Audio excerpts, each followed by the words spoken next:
Welcome to Chillin' 101. We hope this video helps. In this video, I will explain how to make cotton candy without a specialized machine. This delightful treat, often associated with fairs and carnivals, can be surprisingly simple to create in your own kitchen. We'll explore a clever technique that uses basic household items to spin sugar into those familiar, airy threads.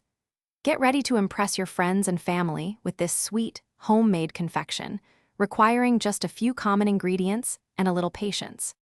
First, let's prepare our sugar base. Combine 2 cups of granulated sugar with 1/4 cup of water in a heavy-bottomed saucepan. To ensure a smooth, non-crystallized syrup, stir in 1 tablespoon of corn syrup. Heat this mixture over medium heat, stirring until the sugar dissolves completely. The critical step is to bring the syrup to precisely 320 degrees Fahrenheit, so a reliable candy thermometer is absolutely essential for success. Now for the fun part, creating the cotton candy strands. Once your sugar syrup reaches the correct temperature, remove it from the heat.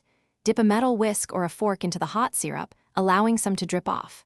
Then, quickly flick the whisk back and forth over a sheet of parchment paper or a clean surface. You'll see delicate sugar threads begin to form. Gather these fine strands gently with your hands, forming them into fluffy clouds of cotton candy. Remember to work quickly, as the sugar cools and becomes harder to spin.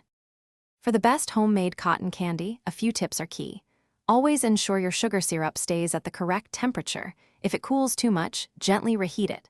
Working in a warm, dry room helps prevent the sugar strands from becoming sticky.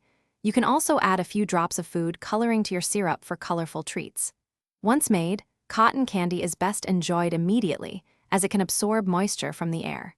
Have fun creating and savoring your delightful, homemade confection. Thanks for watching.